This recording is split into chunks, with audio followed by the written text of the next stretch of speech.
Bonjour, c'est toujours avec Madame Sophia, c'est toujours le cours de la première année collège, l'expansion du nom, la subordonnée relative. Alors, la proposition subordonnée relative, c'est une subordonnée qui est relative avec un que ou avec un qui. La proposition subordonnée relative peut être supprimée parce que peut-être elle n'est pas trop importante. C'est un surplus, c'est de l'information de plus de la phrase, sans que celle-ci ne devienne incorrecte. La phrase reste toujours correcte, même si on enlève vraiment cette subordonnée. Elle est facultative, ça veut dire qu'elle n'est pas essentielle, comme un complément du nom ou un adjectif épithète. D'accord? Alors, la proposition subordonnée relative est une expansion du nom, est un surplus, et c'est de l'information de plus du nom, introduite par un pronom relatif. C'est pour cela qu'on l'appelle la subordonnée relative. C'est pour cela qu'on l'appelle la subordonnée relative parce qu'elle est introduite par un pronom relatif. Elle est introduite par un pronom relatif. Elle complète un nom et tout ce qui est complément de nom se fait avec un que. D'accord? Alors, elle complète un nom ou un groupe nominal. Ou un groupe nominal. Lorsqu'il complète le groupe nominal, c'est avec un qui parce qu'il revient sur les personnes ou les personnes qui ont effectué l'action. Que l'on appelle son antécédent, on appelle l'antécédent. Sa fonction est d'être complément du nom. On peut la supprimer de la phrase parce qu'on a dit tout à l'heure qu'elle est facultative sans que celle-ci ne devienne incorrecte. Comme ce qu'on a dit tout à l'heure, elle est facultative. On peut vraiment supprimer cette proposition subordonnée relative sans qu'on aille vraiment la phrase incorrecte. Au contraire. Alors, les compléments du nom peuvent être supprimés. Ça veut dire qu'il n'y a pas de souci. Ils ne sont pas essentiels parce que c'est un ajout, c'est un plus. Ce sont des références de plus, des informations de plus, des explications de plus et plus de détails. C'est ça, le rôle du subordonné relatif. La subordonnée relative, c'est de l'explication, c'est le détail de plus. Alors, on peut vraiment le supprimer sans problème. Le sens de la phrase ne change pas. Il reste correct.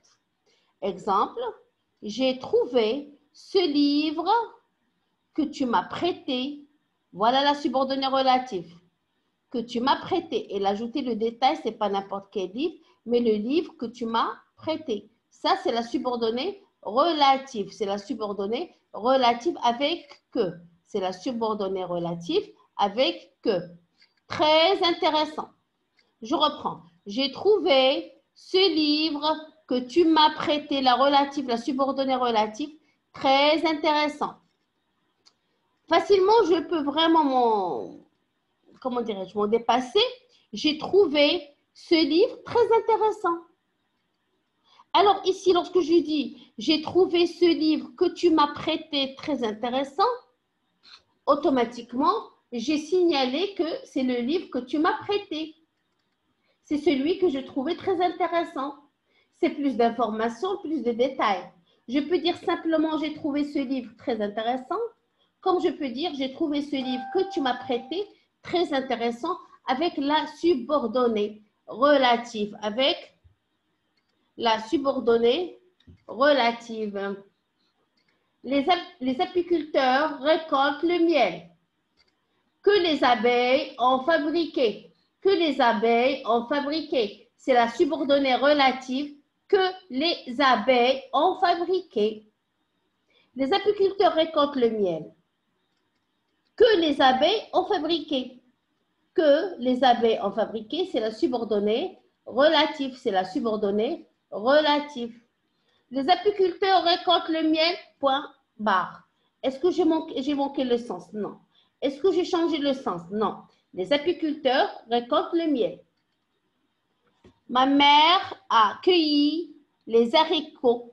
Ma mère a cueilli les haricots que nous avions semés. Que nous avions semés.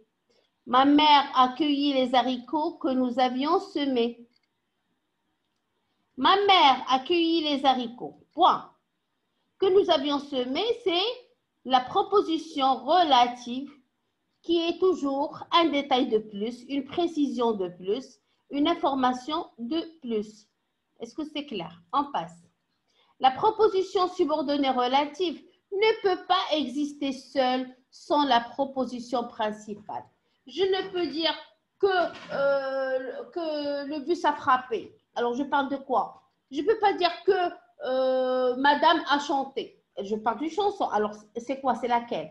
Alors, impossible d'avoir une proposition subordonnée relative sans avoir la proposition principale sur laquelle elle compte cette subordonnée relative, sur laquelle elle définit cette subordonnée principale, sur laquelle elle revient cette proposition principale et sur laquelle on donne plus de détails. Alors, la proposition principale, elle est essentielle pour avoir une proposition subordonnée relative.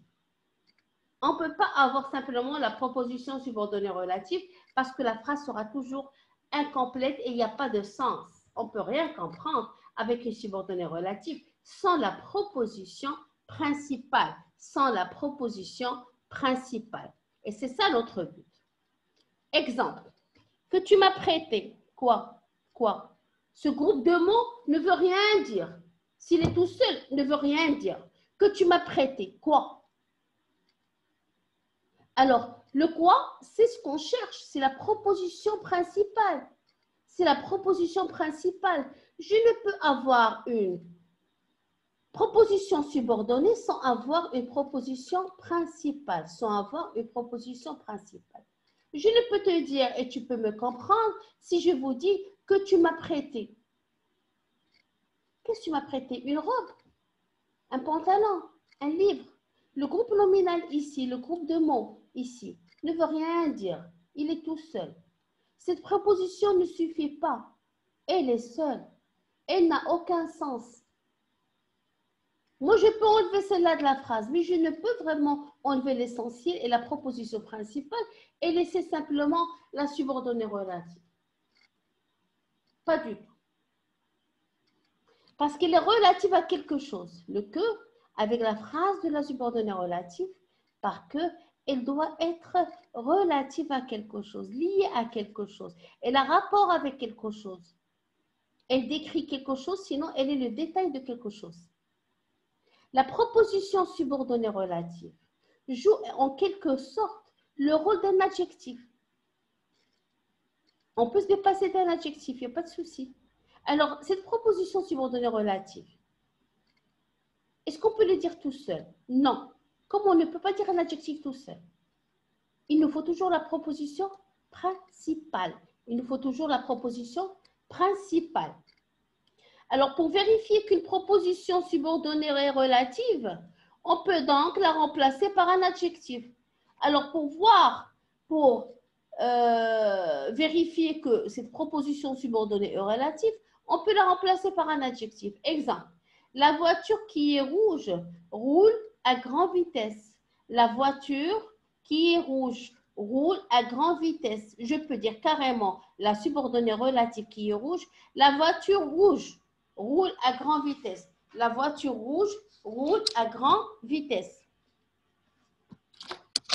D'accord? Alors, ici, la voiture qui est rouge, on peut simplement la changer directement avec l'adjectif la voiture rouge. La voiture rouge. La voiture rouge roule à grande vitesse. Alors, c'est une histoire que l'on n'oubliera jamais. C'est une histoire que l'on n'oubliera jamais. C'est une histoire inoubliable. Voilà, on a remplacé toute une relative par un adjectif. On a remplacé toute une relative, une subordonnée relative, par un adjectif.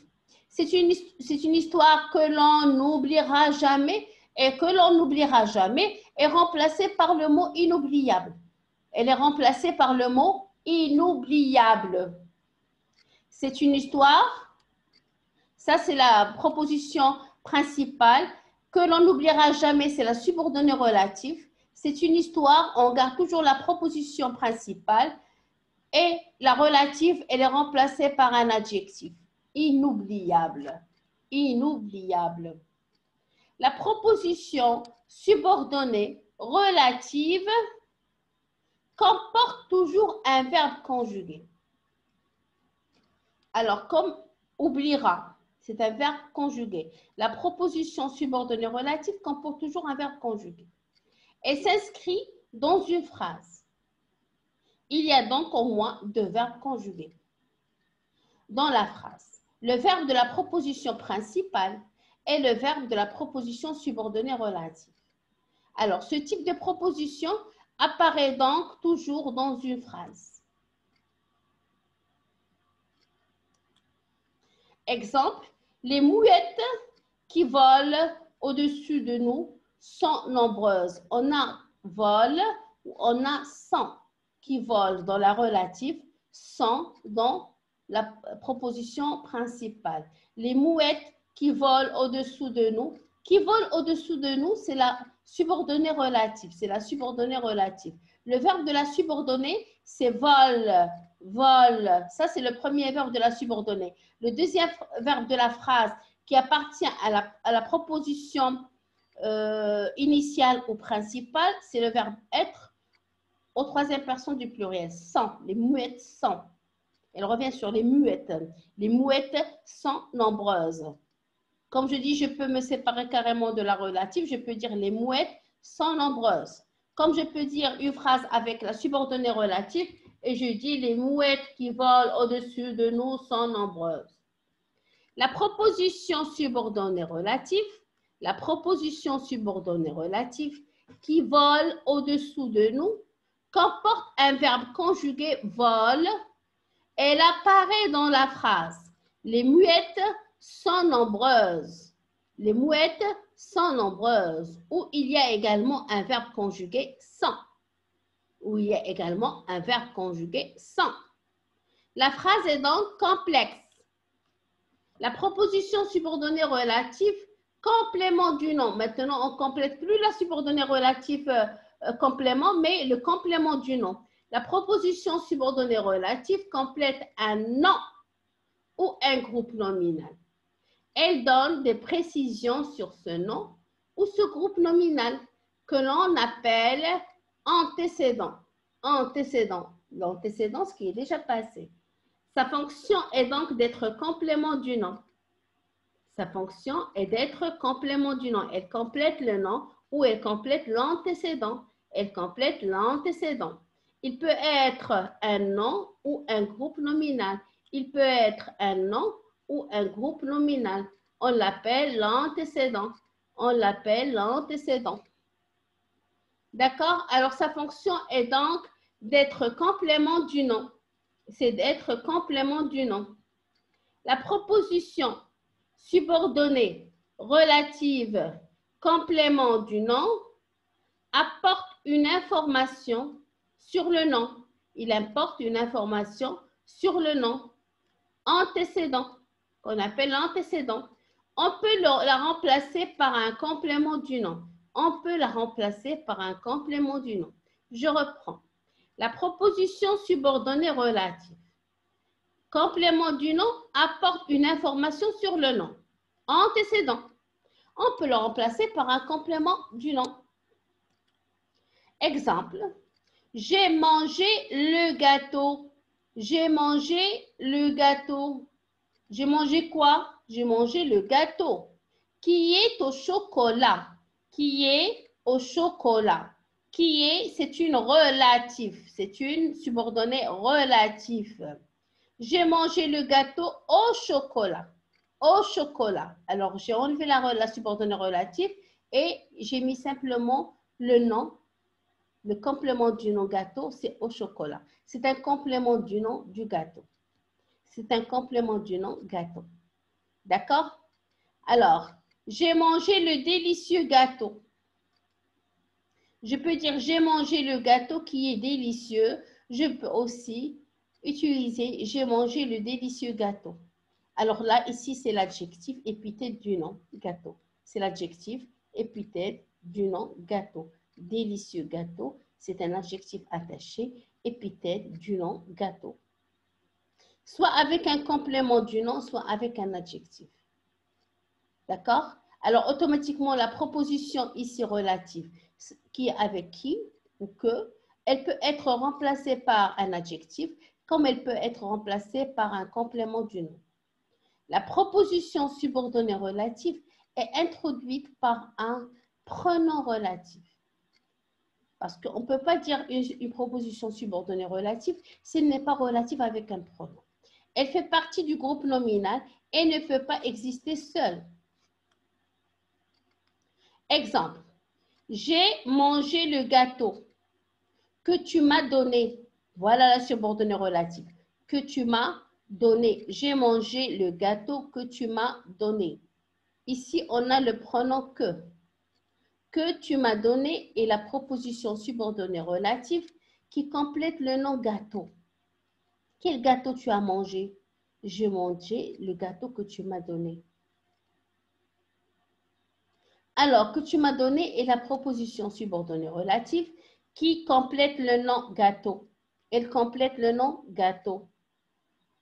Bien sûr, lorsque je dis proposition subordonnée relative, je dois parler toujours d'un introducteur qui est le pronom relatif.